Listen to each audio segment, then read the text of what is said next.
الحمد للہ وکفی وسلام علی عبادہ الذین اصطفی اما بعد. قال النبی صلی اللہ تعالی علیہ وسلم انما شفاء العی السؤال وقال تعالی فی القرآن المجید فاسألوا اہل الذکر ان کنتم لا تعلمون. حدیث میں نبی کریم صلی اللہ علیہ وسلم نے ارشاد فرمایا کہ جہالت کا علاج سوال کرنا ہے، یعنی معلوم کر لینا ہے. اور قرآن میں اللہ تبارک و تعالیٰ کا فرمان ہے کہ اگر تمہیں کسی چیز کا علم نہ ہو تو اہل علم سے سوال کرنا. ناظرین اکرام، آج کا یہ ہمارا 54 والا یہ لائیو سوال جواب پروگرام ہے. اس مجلس کے اندر آپ لوگوں کے مسائل ہوتے ہیں اور شرعی اور قرآن و حدیث کی روشنی میں ہماری طرف سے اس کا جواب رہتا ہے. آج کا یہ پروگرام بھی اسی سلسلے کی ایک کڑی ہے. تو اللہ تبارک و تعالیٰ صحیح کہنے اور جو مسئلے مسائل ہم لوگ سیکھیں گے اس کے مطابق عمل کی توفیق نصیب فرمائے. تو اپنے پروگرام شروع کر لیتے ہیں اور دیکھتے ہیں کہ آج کا پہلا سوال کیا ہے. کئی حضرات نے سلام کیا ہے. راحت علی السلام علیکم. فیاض احمد السلام علیکم. ایم ڈی صداقت، فیاض احمد، سیفی السلام علیکم. مفتی صاحب جی تمام حضرات کی طرف سے وعلیکم السلام. وعلیکم السلام. فین مفتی محمد بدر السلام علیکم. جی وعلیکم السلام. فواز علی کہہ رہے ہیں حضرت جب یا علی مدد کہنا شرک ہے تو بھی بہت سارے سنی لوگ کیوں کہتے ہیں؟ آپ کا سوال بہت اچھا ہے. کاش کہ تمام حضرات کو یہ عقل آ جائے اور ان کو یہ سمجھ آ جائے، صحیح مسئلے کا علم ہو جائے. جو لوگ کہتے ہیں وہ نادانی اور جہالت کی بنیاد پہ کہتے ہیں. بہت ساری باتیں ہوتی ہیں نا کہ ہمیں معلوم رہتا ہے لیکن پھر بھی بس ہم لوگ دیکھا دیکھی اس کو کرتے رہتے ہیں. تو یہ مسئلہ بھی انہی میں سے ہے کہ اکثر لوگوں کو پتہ ہوتا ہے کہ یا علی کہنا یہ شرک ہے، کیونکہ یا علی کا مطلب یہ ہوتا ہے کہ یعنی حضرت علی ہماری مدد فرمائیں گے. یا علی بول کر کے عموماً لوگ استغاثہ کرتے ہیں. استغاثے سے مراد مدد طلب کرنا، حضرت علی سے مدد طلب کرنا. اور ظاہر سی بات ہے کہ مدد کرنے والی ذات صرف اور صرف اللہ کی ذات ہے. اللہ کے علاوہ کسی اور سے مدد طلب کرنا، کسی اور کو مدد کے لیے پکارنا، کسی اور کو حاجت روا یا مشکل کشا سمجھنا یہ سراسر شرک ہے. کیونکہ مدد کرنے والی ذات، مسئلوں کا حل کرنے والی ذات صرف اور صرف اللہ رب العزت کی ذات ہے. تو ظاہر ہے کہ اگر یا علی اگر کہا جائے تو یہ بطور استغاثہ ہوگا تو شرک کے اندر شامل ہو جائے گا. اور اگر بطور استغاثہ نہیں ہے، بطور مدد کے نہیں پکار رہے ہیں تو پھر یا لفظ سے کہنا یہ بے فائدہ ہے اور لغو ہوگا. پھر یا کا کوئی مطلب نہیں ہے. حضرت علی کو پکارنے کا مطلب بھی کوئی نہیں ہے. تو عموماً جو آپ نے کہا ہے کہ لوگوں کو پتہ ہوتا ہے پھر بھی کرتے ہیں، تو میں یہ سمجھتا ہوں کہ یہ ان کی ناواقفیت اور جہالت کی بنیاد پہ ہوتا ہے. اور اگر کسی کو معلوم بھی پڑ جائے پھر بھی لوگ کرتے ہیں تو یہ کہہ لیجیے کہ دیکھا دیکھی، رسماً رواجن لوگ ان چیزوں کو انجام دینے لگے. تو اس لیے اس طرح کی جو چیزیں ہیں، شرکیہ چیزیں ہیں، ان سب سے ہم کو بچنا چاہیے. اللہ ہم سب کی حفاظت فرمائے. فواد ایجوکیشن فاطمہ السلام علیکم. جی وعلیکم السلام. فیاض احمد کہہ رہے ہیں اگر گھر سے وضو بنا کے مسجد جانے پر کتنا فائدہ ہے؟ غالباً ایک حدیث میں یہ ہے کہ گھر سے وضو کر کے جو بندہ مسجد میں آتا ہے نماز کے لیے گویا ایسا ہے جیسا کہ احرام باندھ کر کے عمرہ کرنے جا رہا. جہاں تک مجھے یاد پڑتا ہے غالباً مشکات کی روایت ہے. تو اس طرح کی کوئی فضیلت حدیث میں نقل کی گئی ہے. ابو سید انصاری کہہ رہے ہیں مفتی صاحب السلام علیکم، کیسے ہیں آپ؟ سب ٹھیک ہے جی الحمدللہ. اللہ کا احسان ہے، سب خیریت ہے. تو بازلی کہہ رہے ہیں حضرت جب سعودی اسلامی حکومت کو مانتا ہے پھر بھی وہ آج کل کے فیصلے اسلام کے خلاف کیوں لیتے ہیں؟ مثلا مدینہ میں تھیٹر کا کھلنا. جی وہ اب یوں کہہ لیجئے کہ وہاں پر برائے نام اسلامی حکومت رہ گئی ہے. آپ کو یاد ہوگا شاہ فیصل رحمۃ اللہ علیہ امریکہ اور جو دوسرے دشمن ممالک ہیں انہوں نے ان کو بھی دھوکے سے قتل کرایا تھا. اور سلمان محمد بن سلمان محمد جو اس وقت وہاں کا مطلب باغڈور جس نے سنبھالی ہوئی ہے، تو اس کا کہنا یہ ہے کہ ہم اسلام کو ماڈریٹ کر رہے ہیں. یعنی زمانے کے اعتبار سے جیسے زمانہ ماڈرن ہوتا جا رہا ہے تو اسے ہم اسلام کو بھی ماڈرن کرتے جا رہے ہیں. اور اس کا ماڈرن کرنے کا مطلب یہ ہے کہ تھیٹر کھول دیے جائیں، سنیما کھول دیے جائیں، عورتوں کو ڈرائیونگ کا وہ دے دی جائے. یہاں تک کہ میں نے سنا اللہ معاف فرمائے کہ حرم کے اندر جو لیڈیز پولیس تھی اس کی وردی بھی بدل دی گئی ہے اور کچھ قابل اعتراض ان کی وردی کو بنا دیا گیا ہے. تو اور جو اس سلسلے میں بولنے والے علماء اہل حق ہیں اگر وہ کچھ بولتے ہیں تو ان کو اٹھا کر کے جیل میں ڈال دیا جاتا ہے اور باقی مصلحت کی وجہ سے خاموش ہیں. تو یوں کہہ لیجئے کہ برائے نام وہاں اسلامی احکام رہ گئے ہیں. اب وہاں صرف اور صرف ڈکٹیٹرشپ اور تانا شاہی چل رہی ہے جیسا کہ ہمارے ملک کے اندر چل رہی ہے کہ ہم جو چاہیں گے وہ ہوگا. ہمارے خلاف اگر کوئی بولے گا تو پھر اس کو پس زندہ ڈال دیا جائے گا. تو وہاں بھی یہی چل رہا ہے. دیکھیے ایک مولانا خالد سیف اللہ رحمانی اور دوسرے کئی سارے قابلین کے میں نے مضمون پڑھے ہیں کہ اس وقت حرمین کو ایسے لوگوں کے تسلط سے چھڑانے کی ضرورت ہے اور ان کے خلاف جو یہ اس طرح کے غلط چیزیں مدینہ منورہ میں حرمین شریفین میں جو کی جا رہی ہیں تو ان سے حرمین شریفین کی حفاظت کے لیے احتجاج کرنا, ان تک اپنی آواز کو پہنچانا ہے, جو بھی ذریعہ مؤثر ذریعہ ہو وہ کرنا تمام عالم اسلام کے مسلمانوں کے اوپر یہ ضروری ہے اس وقت, تاکہ کل قیامت کے دن ہم حضور صلی اللہ علیہ وسلم کی بارگاہ میں یہ تو کہہ سکیں کہ جب یہ غلط کام ہو رہا تھا تو ہم نے علم احتجاج بلند کیا تھا, ہم نے اس کے خلاف آواز اٹھائی تھی. یہ الگ بات ہے کہ ہماری آواز وہاں تک پہنچی نہیں پہنچی, اس کا اثر ہوا نہیں ہوا, لیکن ہم نے اس کے خلاف آواز بلند کی تھی. تو کہنے پہ تو اسلامی ملک ہے لیکن اسلامی کہہ لیجیے احکام کا مانیفاز برائے نام رہ گیا ہے. اگر واقعتاً اسلامی ملک ہوتا اور اسلامی احکام کا صحیح معنی میں وہ ہوتا تو یہ اس طرح کے جو فیصلے آج کل لیے جا رہے ہیں تو پھر یہ نہیں. تو بہت ساری اتنی ساری خرابیاں اس کے اندر پیدا ہو گئی ہیں کہ بیان سے باہر ہیں. اللہ تبارک و تعالیٰ نے عقل سلیم عطا فرمائے اور حرمین شریفین کی ظالموں سے حفاظت فرمائے. قسمت علی کہہ رہے ہیں السلام علیکم مفتی صاحب, میں کویت میں جوہر کی نماز پڑھتا ہوں, یہاں 12 بجے نماز ہوتا ہے, اپنے یہاں 1:30 بجے, ایسا کیوں؟ تو وہ ٹائم ٹیبل کے اعتبار سے ہے, وہاں کا سورج نکلنے کا چھپنے کا زوال کا جو وقت ہے وہ الگ ہے اور ہمارے یہاں ہندوستان وغیرہ کے اندر ہے وہ الگ ہے. دیکھیں جو ملک جو کنٹری یا زمین کا جو حصہ سورج سے جتنا زیادہ قریب ہوگا تو ظاہر ہے کہ وہاں سورج نکلے گا بھی جلدی اور چھپے گا بھی جلدی, اور جو جتنا نچائی کے اندر ہوگا زمین سے, زمینی سطح جس کی جتنی گہرائی میں ہوگی تو وہاں سورج اتنی ہی دیر سے پہنچے گا. تو جو علاقے اوپری علاقے ہیں تو ظاہر سے بات ہے کہ جب وہ اوپر کے علاقے میں ہیں تو سورج وہاں جلدی نکل آئے گا. جب جلدی نکل آئے گا تو تمام ٹائم ٹیبل وہاں آٹومیٹکلی خود بخود جلدی ہونے شروع ہو جائے گا. تو زمین کے مختلف حصے ہیں, ناروے وغیرہ تو ایسے ہے کہ وہاں سورج چھپتا ہی نہیں ہے, وہاں 6 مہینہ سورج نکلا ہی رہتا ہے, چاند نکلا ہی رہتا ہے, 6 مہینے کا دن ہوتا ہے, 6 مہینے کی رات ہوتی ہے. تو وجہ وہی ہے کہ وہاں پر سورج کے جو نکلنے اور ڈوبنے کی جو وہ ہے وہ اس کی پرکریا ہی ایسی ہے, اس کا جو وہ اس کے گرد گھومتا رہتا ہے, تو وہ زمین کی کہہ لیجیے آربٹ ہی وہاں پر ایسا ہے کہ سورج چھپتا ہی نہیں ہے. وہ دیکھنے میں چھپتا ہے لیکن ادھر سے نکلتا ہے, ڈوبنے لگتا ہے, پھر نکل آتا ہے. تو یہ پوری دنیا سے بنائی ہوئی ہے. تو اس کے اعتبار سے کہیں کوئی علاقہ اونچائی میں ہے, کہیں کوئی علاقہ اوپر میں ہے, تو اسی اعتبار سے چونکہ اسلامی دین کہہ لیجئے, نمازوں کے اوقات کہہ لیجئے, اس کا مدار سورج پہ ہے. سورج کتنا بلند ہوا, کتنا ڈھلنا شروع ہوا, اسی کے اعتبار سے نماز کے اوقات متعین ہوتے ہیں. تو جہاں جس ملک کے اندر جو زمین کا جو حصہ جتنی اونچائی نچائی پر ہے تو اس کے اعتبار سے یہ ٹائم ٹیبل کا فرق ہے.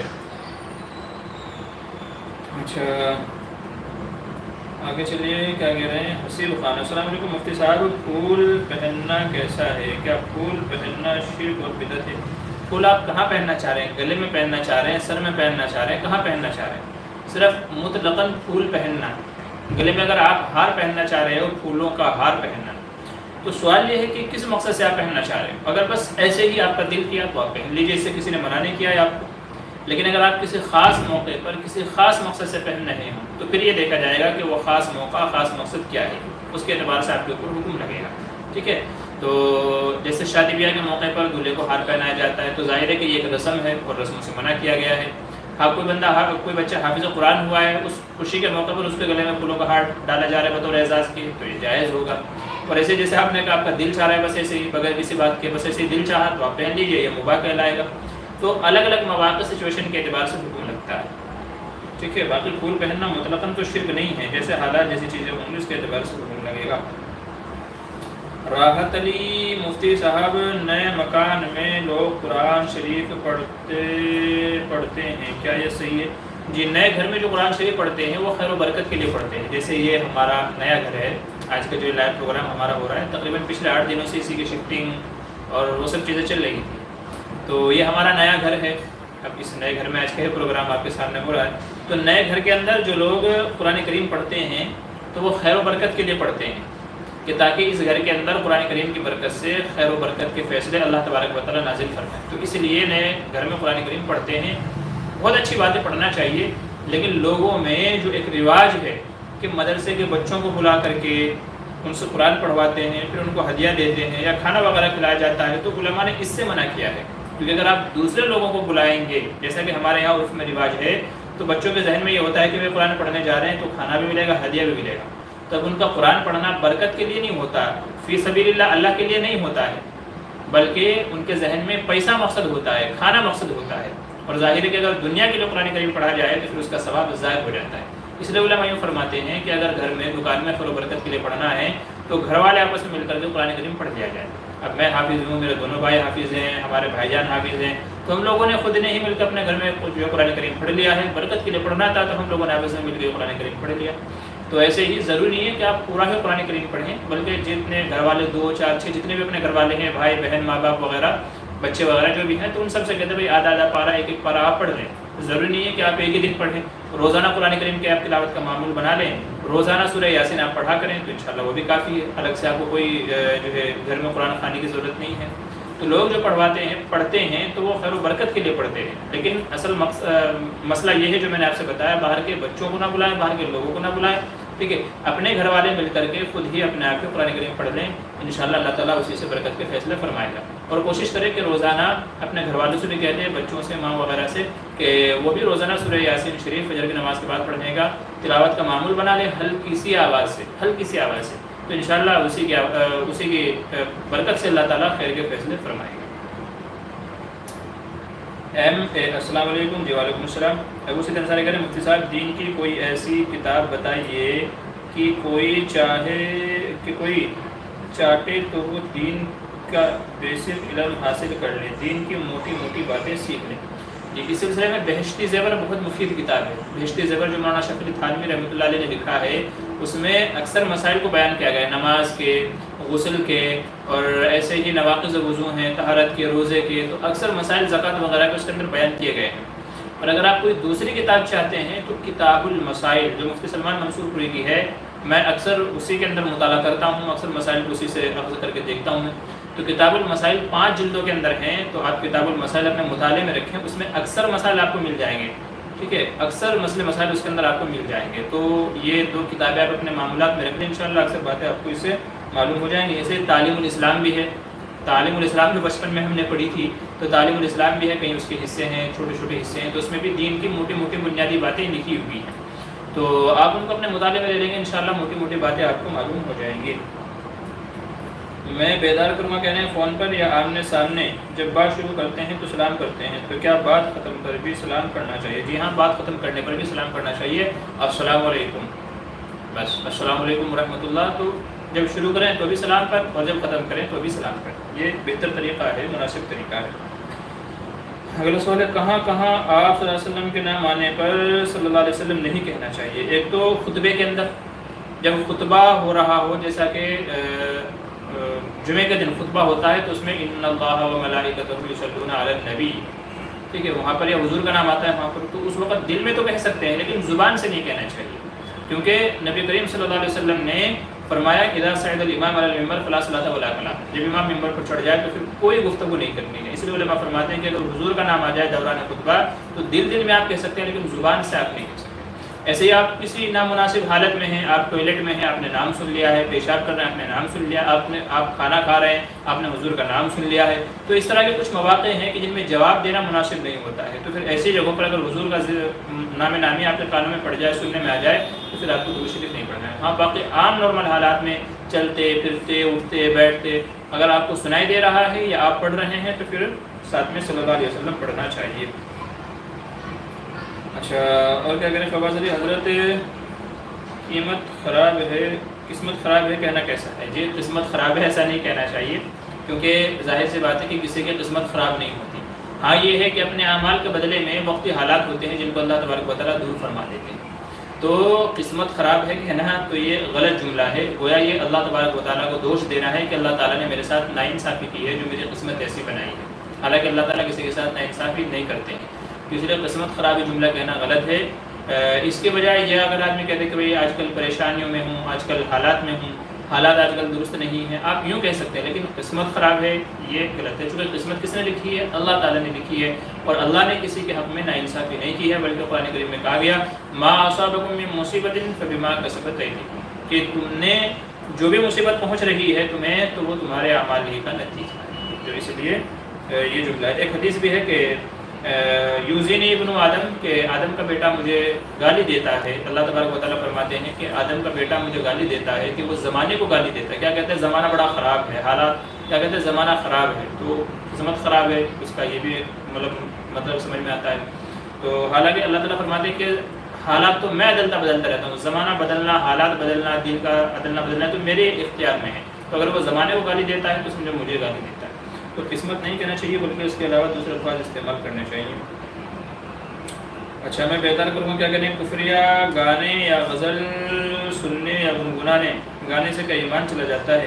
یعنی انسان کافر ہو جاتا ہے، جیسے اب اگر ہم سے خدائی بھی خفا ہو جائے غیر ممکن ہے دل سے، جی اس طرح کے ظاہر سی بات ہے کفر شرکیہ جملوں کا اگر آپ تکلم کرتے ہیں تو ظاہر ہے کہ اس سے ایمان کا خطرہ ہے۔ ایسے بہت سارے گانے ہیں، تجھ میں رب دکھتا ہے یارا میں کیا کروں، اور جیسے آپ نے یہ کہا ہے خدائی بھی ہم سے خفا ہو جائے، اور بہت سارے ایسے انڈسٹری میں کہ کفریہ گانے ہیں کہ جن کو کہنے سے آدمی کے ایمان کا خطرہ ہو جاتا ہے، تو اس طرح کے گانے بھی نہیں چاہیے، گنگنانے بھی نہیں چاہیے۔ اگر غلطی سے کبھی زبان سے نکل جائے تو بہتر ہے کہ آدمی دوبارہ کلمہ پڑھ لے، بہتر ہے کہ آدمی کلمہ پڑھ لے، ٹھیک ہے؟ تو اس لیے اس طرح کے جو جملے ہیں، جو گانے وغیرہ ہیں، ان سے بچنا چاہیے۔ فلم انڈسٹری نے ہمارے نوجوانوں کا ایک حال یہ تباہ و برباد کیا ہے کہ اس طرح کے گانے لے کر کے آ گئے ہیں کہ نوجوان ان کو گاتے ہیں اپنے عاشقی اور معشوقی کے اندر، اور ان کو پتہ بھی نہیں ہوتا، کبھی کبھی ایمان ہاتھ سے نکل جاتا ہے۔ اسی لیے نکاح کے وقت میں کلمہ پڑھایا جاتا ہے، بہت ساری جگہوں پر اسی لیے کلمہ پڑھایا جاتا ہے کہ کہیں ایسا نہ ہو کہ اس نے پتہ نہیں کیا کیا کام کیے ہوں اس سے پہلے کی زندگی میں، تو اگر خدا نخواستہ کبھی کوئی کفریہ شرکیہ جملہ زبان سے نکل گیا ہو اور اس کو معلوم بھی نہ ہو، تو کم از کم اس وقت پہ کلمہ پڑھ کر کے سر نو مسلمان ہو جائے۔ تو حالانکہ ضروری نہیں ہے وہ وقت پہ کلمہ پڑھانا، لیکن اگر پڑھا لیا جائے تو کوئی حرج کی بات نہیں ہے، صرف اس وجہ سے چونکہ اتنی خرافات آج کل ہو گئی ہیں، ایسے ایسے گانے، ایسے ایسے جملے لوگ بولنے لگے ہیں کہ بس اللہ کی پناہ، تو یہ مسئلہ ہے۔ فیاض احمد کہہ رہے مفتی صاحب ایک بار جے پور میں تھا، تب ایک مسجد میں نماز پڑھنے گیا تھا، سنی کی مسجد تھا، تکبیر کے ٹائم میں لوگ کھڑے نہیں ہوتے کیوں؟ جی جن کی بات آپ کر رہے ہیں ہمارے سنی بھائی، تو ان کا کہنا یہ ہے کہ حی علی الفلاح پہ کھڑا ہونا چاہیے، حی علی الصلاح پہ، حی علی الصلاح پہ ہی کھڑا ہونا چاہیے، اس سے پہلے کھڑا ہونا درست نہیں ہے۔ بہرحال یہ ان کا اپنا معمول ہے، جبکہ اس سلسلے میں نبی کریم صلی اللہ علیہ وسلم سے 3 طرح کی باتیں ثابت ہیں۔ ایک تو یہ کہ حضور مصلی پر نہیں پہنچتے تھے اور لوگ کھڑا ہونا شروع ہو جاتے تھے، لوگ کھڑا ہونا شروع ہو جاتے تھے۔ جب حضور نے یہ معمول دیکھا پھر حضرت بلال سے کہا کہ تو ایک تو یہ تھا کہ جب حضرت بلال حضور کو کمرے سے آتے ہوئے، اپنے حجرے سے آتے ہوئے دیکھتے تو تکبیر کہنا شروع کر دیتے تھے، لوگ کھڑے ہو جاتے تھے۔ دوسرا معمول یہ تھا کہ جب حضور مصلی پر پہنچ جاتے تھے تب لوگ کھڑا ہوتے تھے، اور تیسرا جو معمول تھا وہ حی علی الصلاح پہ کھڑے ہونے کا تھا۔ تو یہ تینوں معمول حضور صلی اللہ علیہ وسلم سے منقول ہیں، بس یہ ہے کہ سنیوں نے حی علی الصلاح والے کو زیادہ پکڑ لیا ہے اور وہ انہوں نے اسی کو لازم سمجھ لیا ہے۔ حالانکہ جب 3 طریقے ثابت ہیں تو کسی ایک کو لازم پکڑنا یہ غلط ہو جاتا ہے، تو کبھی یہ کر لو، کبھی یہ کر لو، کبھی یہ کر لو، یا آپ لازم نہ سمجھو تب ٹھیک ہے۔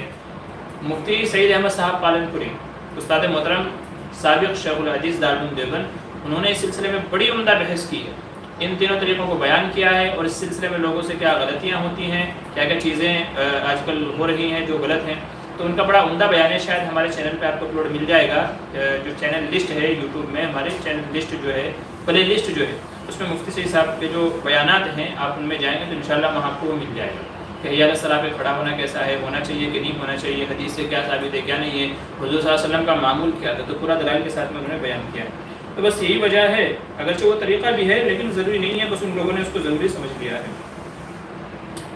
اگلا کیا ہے، شادی کے کارڈ پر اللہ یا بسم اللہ یا 786 لکھوانا کیسا ہے، 786 سے کیا مراد؟ دیکھیں 786 جو ہے یہ بسم اللہ کا عدد ہے۔ 786 کیا ہے؟ بسم اللہ کا عدد، یعنی با کا 2 نمبر ہے، سین کا الگ نمبر ہے، میم کا الگ نمبر ہے، الف کا الگ نمبر ہے، لام کا الگ نمبر ہے۔ تو ایسے پورے بسم اللہ الرحمن الرحیم کے جب ہم عدد جوڑتے ہیں، الف سے لے کر کے یا تک کے ہر حرف کے اپنے الگ الگ حرف ہیں، الگ الگ جو ہے ان کے نمبر ہیں، نہیں اس کے اتنے نمبر، اس کے اتنے نمبر، اس کے نمبر، اور یہ نمبر جو ان کے نکالے ہیں جو تعویذ گنڈے کا عملیات، باب عملیات سے تعلق رکھتا ہے، تو ان لوگوں نے ان کے نمبر نکالے ہوئے ہیں الف سے لے کر کے یا تک کے حروف کے. تو وہ جو ابجد حوض ہتی ثقفس، جو یہ ایک کئی سارے جملے ہیں جن میں 29 حروف کو جمع کیا گیا ہے، تو اس اعتبار سے ان کے ابجد حوض کے اعتبار سے الف سے لے کر کے یا تک کے تمام حرفوں کے نمبر ہیں. تو ان نمبروں کو جب ہم ملاتے ہیں تو بسم اللہ کا جو عدد ہے وہ 786 بنتا ہے. تو پہلے ایسا تھا، پتہ نہیں کس نے شروع کیا واللہ عالم، تو کہ بھائی اگر ہم بسم اللہ لکھیں گے کسی خط پہ تو شاید بے ادبی ہوگی، سامنے والا کوڑے کچرے میں پھینک دے. جیسا کہ آج کل لوگ اگر شادی کے کارڈ وغیرہ کو کچرے میں پھینک دیتے ہیں، ایک بار دیکھتے ہیں پھر اس کے بعد ڈسٹ بن میں وہ چلا جاتا ہے. تو کچھ لوگوں نے اس نیت سے، پتہ نہیں کون تھے، انہوں نے اس نیت سے کہ بھائی اس کی بے ادبی نہ ہو 786 لکھوانا شروع کر دیا. اور اس وقت سے ایسا رواج پڑا کہ لوگوں نے اپنے گھروں پہ، گاڑیوں پہ، خطوں میں، شادی کارڈ پہ، ہر جگہ 786 لکھنا شروع کر دیا. حالانکہ علماء فرماتے ہیں کہ یہ بھلے ہی بسم اللہ کا عدد بنتا ہو، لیکن اس کے لکھنے سے نہ بسم اللہ کا ثواب ملے گا اور نہ بسم اللہ کی فضیلت حاصل ہوگی. بلکہ علماء منع فرماتے ہیں کہ اب 786 نہیں لکھنا چاہیے. لوگوں نے اس کو ضروری سمجھ لیا ہے کہ نہیں 786، اور اس کو بطور برکت سمجھنے لگے ہیں. اس کی عظمت لوگوں کے دلوں میں پیوست ہو گئی ہے، حالانکہ اس کا شریعت سے کوئی تعلق نہیں ہے. کوئی حدیث ایسی نہیں ہے کہ جس میں یہ عدد بیان کیا گیا ہو یا اس کی فضیلت بیان کی گئی ہو. بس یہ پتہ نہیں کس نے اس خوف سے کہ کہیں جو ہے بسم اللہ کی بے ادبی نہ ہو جائے. حالانکہ صحیح معنوں میں علماء یہ فرماتے ہیں کہ اگر آپ کو کسی کو خط لکھنا ہے، کہیں لکھنا ہے، تو بسم اللہ الرحمن الرحیم ہی لکھنا چاہیے. اور اس کی دلیل یہ ہے کہ حضور صلی اللہ علیہ وسلم نے کافروں کو جو خط لکھے تھے، جو کافر بادشاہ جیسے روم کا بادشاہ، ایران کا بادشاہ، شاہ حبشہ تھا، حبشہ کا بادشاہ، تو ان کو جو خطوط لکھے تھے تو اس میں بسم اللہ ہی لکھا تھا شروع میں. تو حضور نے تو ایسی کوئی احتیاط نہیں فرمائی، حالانکہ حضور نے بھی کافروں کو خطوط لکھے تھے. تو اس لیے ہم کو بھی چاہیے کہ بسم اللہ ہی سے شروع کریں. اب وہ اگر بے ادبی کرے گا تو اس کا گناہ اس کے ذمہ ہوگا، آپ نے اپنا حق ادا کر دیا ہے. تو 786 لکھنے سے بچنا چاہیے. یہ 786 کا عدد تو ہے، بسم اللہ کا عدد تو ہے 786، لیکن اس کے لکھنے سے کوئی فضیلت حاصل نہیں ہوگی، کوئی ثواب اس کے لکھنے سے حاصل نہیں ہوگا. تو اس سے بچنا چاہیے. شادی کارڈ ہو، کوئی اور کارڈ ہو، کسی پہ نہیں لکھنا چاہیے. آپ کو لکھنا ہے تو بسم اللہ لکھیں، اور اگر آپ کو خطرہ ہے کہ بے ادبی ہوگی تو بسم اللہ نہ لکھیں. بس آپ کو جو مضمون لکھنا ہے ڈائریکٹ وہ مضمون لکھ دیجیے گا. آگے چلیے. توصیف بن مشتاق کہہ رہے ہیں السلام علیکم، مجھے چشمہ ہٹانا ہے تو پرماننٹ لینس لگا کر آپریشن کرا سکتا ہوں کیا؟ جی اگر مارکیٹ میں اس طرح کے کوئی لینس آ گئے ہیں کہ جو آپ کی آنکھوں کے لیے فائدہ مند ہیں اور ان کو آنکھوں سے الگ نہیں کیا جا سکتا ہے، آنکھوں سے الگ نہیں کیا جا سکتا ہے بلکہ آنکھوں میں ہی چپک جاتے ہیں.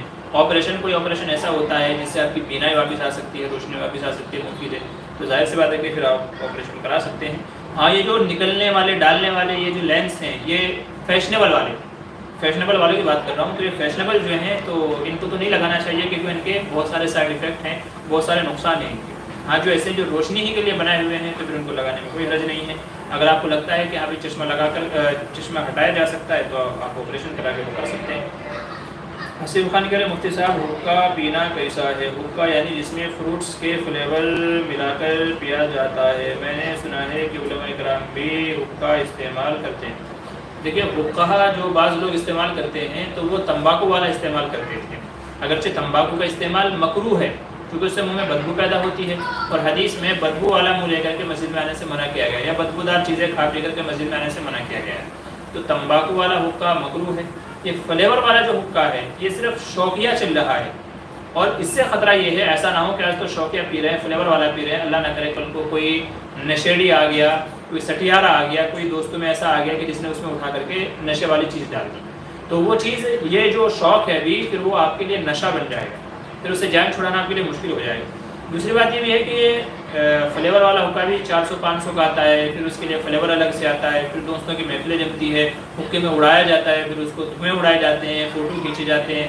تو بہت ساری تفریح کی چیزیں ہوتی ہیں جو مناسب نہیں ہیں. نبی کریم صلی اللہ علیہ وسلم نے ارشاد فرمایا کہ من حسن الاسلام ترک ما لا، یعنی کہ اسلام کی اچھائی میں سے یہ ہے کہ جو فالتو بے فائدہ چیزیں ہیں آدمی ان سے بچے. تو اس لیے جو فالتو کی بیکار کی چیزیں ہیں تو ان سے بچنا چاہیے. تو یہ فلیور والا جو حقہ ہے اس کو بھی نہیں پینا چاہیے. میں یہ نہیں کہہ رہا ہوں کہ ناجائز حرام ہے، ناجائز حرام تو نہیں ہے، چونکہ ناجائز حرام والی چیز اس کے اندر نہیں ہے. ظاہر ہے کہ جب چیزیں جائز ہیں تو آپ جائز تو اس کو کہیں گے، لیکن مناسب نہیں ہے، ایک مسلمان کی شان کے لائق نہیں ہے کہ وہ اس طرح کی چیزیں کرے یا اس طرح کی حرکتیں کریں، چونکہ یہ چیزیں کہیں اور جانے کا ذریعہ بن سکتی ہیں. ہاں اگر کوئی نشے والی چیز ہے تب تو پھر وہ چاہے بیڑی سگریٹ ہو سب کے سب حرام کہلائیں گے، تو اس لیے بچنا بہتر ہے اس طرح کی چیزوں سے۔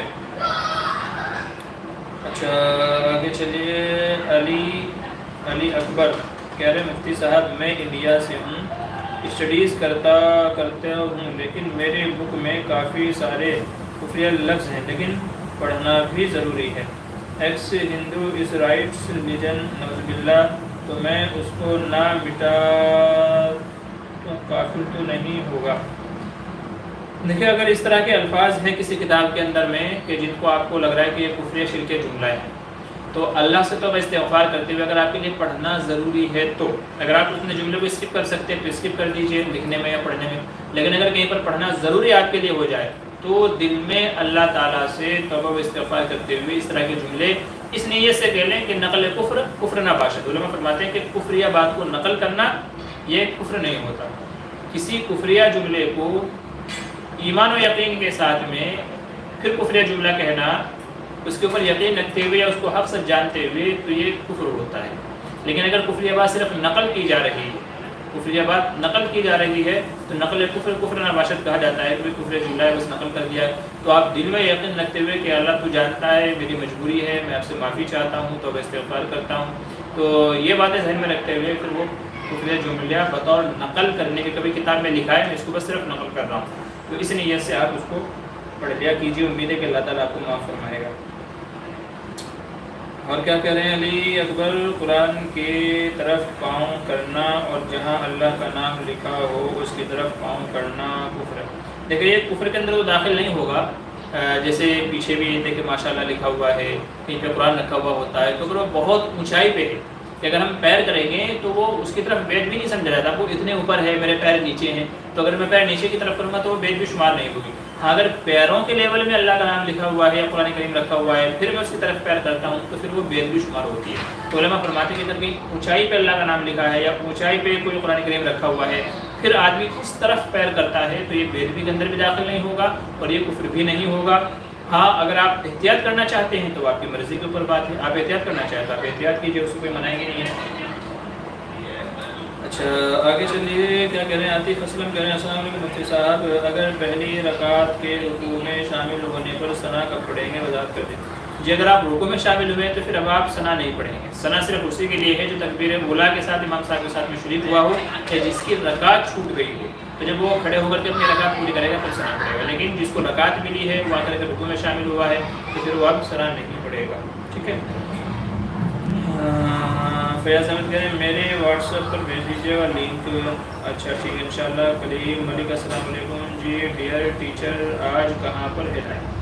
جی کریم بھائی آج کا جو ہمارا اعلیٰ پروگرام ہے یہ ہمارے نئے گھر میں ہے، یہ دوسرا گھر ہم لوگوں نے شفٹ کیا ہے، یہ بھی کرائے پہ ہی ہے، لیکن دوسری جگہ ہم لوگوں نے پہلے کہیں اور رہتے تھے، ابھی دوسری جگہ تھوڑا مسجد سے اور نزدیک ہے جہاں ہم رہتے ہیں پڑھاتے ہیں، تو یہ اس سے تھوڑا اور نزدیک ہے، تو یہ نیا گھر ہے، نئے گھر میں یہ ہمارا لائیو پروگرام ہے۔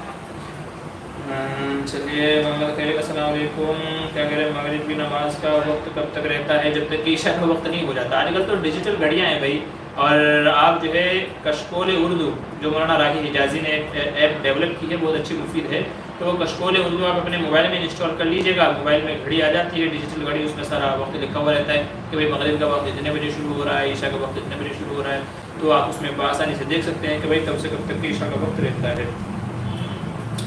خیر بھائی کہہ رہے ہیں اگر جسم پر پٹی ہو تو وضو اور غسل کا کیا حکم ہوگا؟ دیکھیں جسم پر آپ کہاں پٹی ہے وہ آپ نہیں کہہ رہے ہیں، کیونکہ وضو میں بہت ساری جگہ جنہیں دھونا نہیں پڑتا، جیسے ران ہے یا یہ حصہ ہے اس کو دھونے کی ضرورت نہیں ہے، ایسے یہ گردن کے اوپر ہے اس کو بھی دھونے کی ضرورت نہیں ہے، تو وضو میں بہت سارے اعضاء نہیں دھوئے جاتے، لیکن اگر ہاتھ کے اوپر ہے آپ کے یہاں ہاتھ پہ ہے یا کونی وغیرہ کے اوپر ہے کہ جس کو وضو میں بھی دھونا ضروری ہے غسل کے اندر بھی، تو اگر آپ نہیں اتار سکتے ہیں تو پھر یہ ہے کہ باقی کے حصے کو دھو لیں اور اس کے اوپر مسح کر لیں، پٹی جس کو کھولنا ممکن نہیں ہے آپ کے لیے تو ایسی پٹی کے اوپر مسح کر لیا جائے، وہ مسح کر لینا آپ کے لیے کافی ہو جائے گا۔ اچھا عبدالرازق کہہ رہے ہیں مسلک اعلیٰ حضرت والی مسجد میں مسلک اعلیٰ حضرت کو ماننے والے امام کے پیچھے مسلک دیوبند کا نماز پڑھنا کیسا ہے؟ سنی حضرات تو دیوبندی اور وہابی کے پیچھے اپنے مسلک والوں کو نماز پڑھنے سے منع فرماتے ہیں۔ یہ دیکھیں ہمارے علماء سلسلے میں یہ فرماتے ہیں کہ ایسا امام جو علماء دیوبند کو کافر نہ سمجھتا، علماء دیوبند کے سلسلے میں، دیوبندیوں کے سلسلے میں جو بہت متشدد نہ ہو، برا بھلا نہ کہتا ہو، ان کو کافر گستاخ نہ جانتا ہو، تو اگر کوئی ایسا امام ہے تو اس کے پیچھے نماز ہو جائے گی۔ لیکن نظریات کا تو فرق ہے، بہت ساری ایسے کہہ لیجیے فروعات ہیں، فروعات میں اختلاف ہے، لیکن حضور کو ہم بھی مانتے ہیں وہ بھی مانتے ہیں، قرآن کو ہم بھی مانتے ہیں وہ بھی مانتے ہیں، اللہ کو وہ بھی مانتے ہیں ہم بھی مانتے ہیں۔ کچھ بعض چیزیں ہیں، بعض مسائل ہیں جن میں تھوڑا سا اختلاف ہے، تو اگر صرف اتنا ہی اختلاف کو بطور فروع کے کوئی مانتا ہے، اس سے آگے نہیں بڑھتا ہے، جیسے بہت سارے، بلکہ کیا اب تو اکثر ان لوگوں کا یہ ہے کہ مولانا اشرف علی کافر ہیں، گستاخ ہیں، مولانا رشید احمد گنگوئی کافر ہیں، گستاخ ہیں، ٹھیک ہے، اور دیوبندی کافر ہوتے ہیں، یہ وہ سب ہوتے ہیں۔ تو اگر کسی امام کے ایسے عقیدے ہیں تو پھر ظاہر ہے اس کے پیچھے نماز نہیں ہوگی، پھر اس کے پیچھے نماز نہیں پڑھنی چاہیے، پھر اپنی انفرادی اپنے گھر پہ یا کہیں اور نماز پڑھے۔ لیکن اگر کسی کے یہ عقیدے نہیں ہیں، علماء دیوبند کو کافر نہیں سمجھتا ہے، گستاخ نہیں سمجھتا ہے، اور جو بھی چیزیں آج کل ان لوگوں میں ہیں جس کا واسطہ پڑا ہوا ہوگا وہ سمجھتا ہے، تو اگر ایسے کیا کہتے ہیں استغاثہ، ٹھیک ہے، اور جو نماز کے بعد میں مدینے کی طرف رک کر کے صلاۃ والسلام پڑھنے کو ضروری نہ سمجھتا، تو اگر اس طرح کی باتیں کسی امام کے اندر نہیں پائی جاتی ہیں تو پھر اس کے پیچھے نماز پڑھ سکتے ہیں۔ اور اگر آپ کو پتہ نہیں ہے کہ بھئی امام کے عقائد کیا ہیں کیا نہیں ہیں، کس طرح کی اس کی رائے اگر آپ کو نہیں پتہ ہے، تو پھر احتیاط آپ کو کرنی چاہیے، احتیاط کر لیں گے تو پھر زیادہ بہتر ہے۔ جی کیا کہہ رہے ہیں، بزم بیان، السلام علیکم مفتی صاحب، آپ نے وقت تبدیل کر دیا ہے کیا؟ گزشتہ ہفتے ہم نے دیکھا بزم بیان چلا۔ جی بھائی، ابھی مغرب کے وقت میں کافی، مغرب اور عشاء کے درمیان میں تقریباً 1 گھنٹے سے زیادہ وقت مل رہا ہے، تو اس لیے ہم نے وقت چینج کر دیا ہے، چونکہ عشاء کے بعد میں ہماری کچھ اور مصروفیات ہو جاتی ہیں، گھر والے بھائی وغیرہ آپس میں مل کر کے کھانا وغیرہ کا پروگرام بنا لیتے ہیں، تو پھر ہم لیٹ جاتے ہیں، تو مطلب مسئلہ ہوتا ہے، سب کو ہماری وجہ سے انتظار کرنا پڑتا ہے۔ تو ابھی چونکہ کافی وقت ہے مغرب اور عشاء کے درمیان میں، تو اس لیے یہ پروگرام فی الحال مغرب کے بعد رکھ دیا ہے۔ ابھی ہمارے یہاں جو نماز ہے وہ 9 بجے عشاء کی نماز ہوتی ہے، تو 7:40 سے لے کر کے 8:40 تک 1 گھنٹہ ہمارا ہوتا ہے پروگرام، تو کافی وقت ہے، 20 منٹ آرام سے مسجد تک پہنچنے میں، تیار ہونے میں آرام سے ہمارے لیے کافی ہو جاتی ہے۔ تو اس لیے یہ وقت فی الحال تبدیل کر دیا ہے، چونکہ مغرب کا وقت گھٹتا جا رہا ہے اور عشاء کا وقت جو ختم ہے، تو کافی وقت مل رہا ہے، تو اس لیے ابھی یہی مغرب کے بعد کا وقت رہے گا انشاءاللہ۔ غالباً 2-3 ہفتے ہو گئے، جی 3 ہی ہفتے ہوئے ہیں، بس یہ تیسرا ہفتہ ہے، اس بار تیسرا ہفتہ ہے جو وقت تبدیل ہوا ہے، اور ابھی کافی وقت تک انشاءاللہ یہی مغرب کے بعد کا جو وقت ہے تو یہی وقت چلے گا۔ تو اتوار کے دن تو لوگ فری رہتے ہیں، تو کوشش کریں کہ اس وقت میں آپ جوائن ہو جایا کریں ہمارے ساتھ میں۔ اس متعلق کریں مفتی صاحب، جو قرآن پڑھتے ہیں قرآن ہاتھ سے چھوٹ کر گر جاتا ہے، لوگ چوما لیتے ہیں، اس کا کیا مسئلہ ہے؟ دیکھیں، چوما لینے کا تو کوئی مطلب نہیں ہے، جب قرآن کریم ہاتھ سے گر گیا ہے تو چوما لینے سے وہ معاف نہیں ہوگا، بس لوگ جو ہے نا بطور احترام کے اور جو غلطی ہوئی ہے اس کی تلافی کے لیے اس کو چومتے ہیں، حالانکہ جب قرآن کریم ہاتھ سے گر گیا ہے تو اس کی تلافی یہ ہے کہ اللہ سے توبہ استغفار کرے، اللہ تعالیٰ سے توبہ استغفار کرے۔ بہت سارے لوگ یہ سمجھتے ہیں، جیسا کہ میں نے پچھلے ہفتے کے اندر بھی بتایا تھا، کہ اگر قرآن ہاتھ سے گر جائے تو بہت سارے لوگ یہ سمجھتے ہیں کہ اس کے وزن کے برابر چاول گیہوں وغیرہ صدقہ خیرات کریں گے، تو وہ بھی ضروری نہیں ہے، بلکہ اصل تو بے ادبی ہوئی ہے، گناہ کا کام ہوا ہے، لیکن غلطی سے ہوا ہے، تو اس لیے اللہ تبارک و تعالیٰ سے توبہ و استغفار کرنی چاہیے۔ تو بس اصل تو یہی ہے، چما وغیرہ لینا یہ کوئی ضروری نہیں ہے اور اس کا کوئی مطلب بھی نہیں ہے۔ ہاں، یہ کوئی احترام میں عقیدت میں چما لے لیتا ہے تو مسئلہ نہیں ہے، منع بھی نہیں ہے۔ خلیل بھائی کہہ رہے ہیں ظہر کی نماز کے بعد قضا نماز پڑھنا کیسا ہے؟ جی جائز ہے، پڑھ سکتے ہیں، کوئی مسئلہ نہیں ہے۔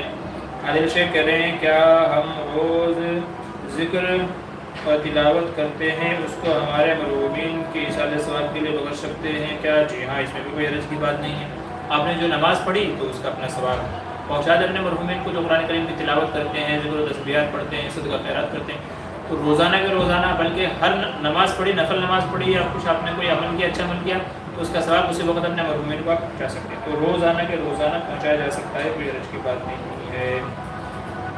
خلیل بھائی کہہ رہے ہیں کیا تیمم کر کے قرآن پڑھ سکتے ہیں؟ جی ہاں، جب نماز پڑھی جا سکتی ہے تو قرآن بھی تیمم کر کے پڑھا جا سکتا ہے۔ ٹھیک ہے، آگے چلیے۔ محمد ہارون طیب، السلام علیکم ورحمۃ اللہ وبرکاتہ، مفتی صاحب آپ سے دعا کی درخواست ہے۔ یہ شکریہ، جزاک اللہ۔ وعلیکم السلام رحمۃ اللہ۔ اللہ آپ کی تمام نیک تمنا کو پورا فرمائے، جائز خواہشوں کو پورا فرمائے۔ ہمارے تمام ناظرین کرام جو اس وقت ہمیں سن رہے ہیں، دیکھ رہے ہیں یا بعد میں دیکھیں گے، اللہ سب کی جائز تمنا کو، دل مرادوں کو پورا فرمائے۔ جی آگے چلیے۔ محمد خلیل خان کہہ رہے ہیں قرآن کی تلاوت دل میں کرنا کیسا ہے؟ دیکھیے، قرآن کریم کی تلاوت دل میں اگر آپ کریں گے تو کرنے کو تو آپ کر سکتے ہیں، آپ کی مرضی ہے، لیکن اصل میں زبان سے کرنی چاہیے. کم از کم ہونٹ تو ہمارے ہلنے چاہیے، کم از کم ہونٹ ہمارے ہلنے چاہیے. تو ہونٹوں سے حرکت ہونی چاہیے، بھلے ہی آواز آئے یا نہ آئے. لیکن اگر دل ہی دل میں کر رہے ہیں تو چونکہ تکلم نہیں پایا گیا. ہم تکلم کسے کہتے ہیں؟ گفتگو کرنا کسے کہتے ہیں؟ جب زبان سے نکلے تو اسے بات کرنا، گفتگو کرنا، تکلم کرنا وہ کہلاتا ہے. اور شریعت نے بھی جو حکام کا مدار رکھا ہے وہ تکلم کرنے پہ رکھا ہے. جیسے مثال کے طور پہ کوئی بندہ اگر دل ہی دل میں بولے میری بیوی کو طلاق، دل میں بول رہا ہے تو طلاق نہیں ہوگی جب تک کہ زبان سے نہ بولے. تو جیسے زبان سے نکالے گا تو حکم لگ جائے گا، دل ہی دل میں بولا ہے تو کچھ نہیں ہوگا. تو یہی حال ہے کہ دل ہی دل میں آپ قرآن پڑھ رہے ہیں تو اگرچہ کچھ نہ کچھ تو ثواب ملے گا، مگر وہ ثواب نہیں ملے گا جو زبان سے پڑھنے پہ ہے. تو اس لیے کم از کم یا تو ہونٹ ہلنے چاہیے یا تو ہلکی آواز آنی چاہیے. باقی آپ جتنا زور سے پڑھ سکتے ہیں وہ آپ کی مرضی کے اوپر موقوف ہے، آپ جتنی زور سے آپ پڑھنا چاہیں تو پڑھ سکتے ہیں. تو یہ مسئلہ ہے دل ہی دل میں پڑھنے کے تعلق سے اور زور سے پڑھنے کے تعلق سے. اچھا چلیے، اور جی اکثر حضرات کے سوالات ہو چکے ہیں اور ہمارا یہ پروگرام بھی تقریباً سمجھیے کتنا 1.25 گھنٹے کا ہو گیا ہے. تو آج کم حضرات ہمارے پروگرام کے اندر شامل ہوئے ہیں، تو چلیے ہم آپ سے اجازت چاہتے ہیں. انشاءاللہ پھر آپ سے ملاقات ہوگی اگلے ہفتے کسی اپنا پروگرام کے ساتھ میں. دیکھتے ہیں، مجھے ایسا محسوس ہو رہا ہے کہ شاید یہ وقت پہ لوگ کم حاضر ہو رہے ہیں. تو اگر یہی حال آخر میں انشاءاللہ ایک جو ہے پوسٹ ڈال دیتا ہوں کمیونٹی میں، وہاں پر اپنا رائے اور مشورہ دے دیجیے گا کہ یہ پروگرام مغرب بعد ہی رکھنا چاہیے کہ عشاء کے بعد رکھنا چاہیے. چونکہ میں 2 ہفتے سے نوٹ کر رہا ہوں کہ لوگ کم حاضر ہو رہے ہیں یہ وقت پہ. تو اگر یہی مسئلہ ہے تو پھر ٹائم بدلنا پڑے گا، پھر وہی عشاء کے بعد کا رکھنا پڑے گا. تو میں کمیونٹی پوسٹ میں انشاءاللہ ایک پوسٹ بنا کے ڈال دیتا ہوں کہ بھئی کب ہم کو اپنا پروگرام رکھنا چاہیے، یہ مغرب بعد عشاء بعد. تو جیسے اکثر حضرات کی رائے ہوگی انشاءاللہ اس کے اعتبار سے اس کو چینج کر دیں گے. اچھا، اور 2-3 حضرات کے سوال آئے ہیں. کیا ہے MR آفیشیل؟ السلام علیکم ورحمۃ اللہ وبرکاتہ. فرض نماز کی نیت کس طرح کریں؟ جی نیت تو اصل میں دل کے ارادے کا نام ہے. بس آپ یہ نیت کر لیں کہ میں 4 رکعت ظہر کی نماز امام صاحب کے پیچھے پڑھ رہا ہوں. بس اتنے نیت کر لیں، آپ کی طرف سے کافی ہو جائے گا.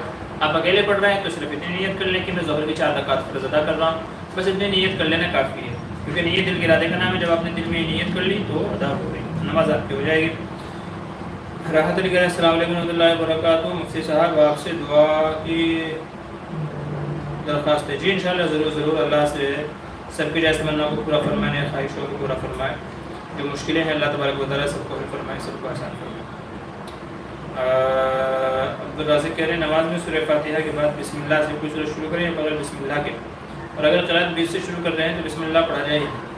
یہ دونوں صورتوں میں یہی مسئلہ ہے کہ اگر آپ سورہ فاتحہ کے بعد میں کوئی دوسری صورت پڑھیں تب بھی بسم اللہ پڑھنا سنت اور مستحب ہے، اور اگر آپ سورت سے شروع نہیں کرنے کہیں بیچ میں سے پڑھ رہے ہیں تب بھی بسم اللہ پڑھنی چاہیے. تو بہرحال سورہ فاتحہ کے بعد میں آپ سورت کوئی دوسری نئی سورت شروع کریں یا سورت کے بیچ میں سے پڑھیں، بسم اللہ پڑھنا چاہیے. فیاض احمد جی ہاں بتا دیجئے کیا بتانا ہے فیاض بھائی. ہم بھی بہت لوگوں کو شائع کیا ہوں آپ کا لنک. اچھا بہت سارے لوگوں کو آپ نے شیئر کیا ہے. جی اللہ آپ کو جزائے خیر دے. اور اگر کوئی آپ کے لنک شیئر کرنے سے یہ پروگرام دیکھتا ہے، دین کے مسائل سیکھتا ہے تو انشاءاللہ اس کا ثواب آپ کو بھی ملے گا. یہ بھی صدقہ جاریہ ہے. خیر بھائی کہہ رہے ہیں غسل میں جسم پر پانی بہانے کا صحیح طریقہ بتائیے. ابھی جو غسل کا سنت طریقہ ہے اس طریقے سے آپ غسل کر لیجئے کہ پہلے جو ہے ہاتھ دھلنا ہے، پھر وضو کرنا ہے. جسم پر کہیں ناپاکی لگی ہے اس کو دھل لیں، ٹھیک ہے. پھر وضو کر لیں آپ، ٹھیک ہے. اور وضو کرنے کے بعد میں 3 مرتبہ سر کے اوپر پانی ڈالیں، پھر دائیں کندھے پر 3 مرتبہ، پھر بائیں کندھے پر 3 مرتبہ، پھر پورے جسم پر جس طرح آپ کو نہانا ہے، صابن لگانا ہے، جو بھی کرنا ہے آپ کر سکتے ہیں. تو اس طریقے سے سنت طریقے سے آپ غسل کیجئے. یہ سنت طریقہ ہے. وہ ناپاکی کا غسل ہو تو بھی یہی طریقہ ہے. جیسے آدمی ناپاک ہو گیا، ہم استری کر لی ہے، عورت ہے، حیض ہے، نفاس کا وہ پاک ہونا ہے، تو یہی طریقہ ہے، سنت طریقہ ہے. اسی طریقے سے غسل کرنا چاہیے جیسا کہ ہم عائشہ رضی اللہ عنہا سے روایت ہے کہ حضور صلی اللہ علیہ وسلم اس طریقے سے غسل فرماتے ہیں. تو ناپاکی سے پاک ہونے کا یہ طریقہ ہے، اور سنت طریقے سے غسل کریں گے اس طریقے سے تو زیادہ بہتر ہے. بس اور آگے چلیے. راحت علی کرے مفتی صاحب عشاء کے بعد والا ہی وقت ٹھیک ہے. اچھی بات ہے. اور فیاض احمد کریں فاتحہ ضروری ہے پڑھنا مٹھائی رکھنا کر کے؟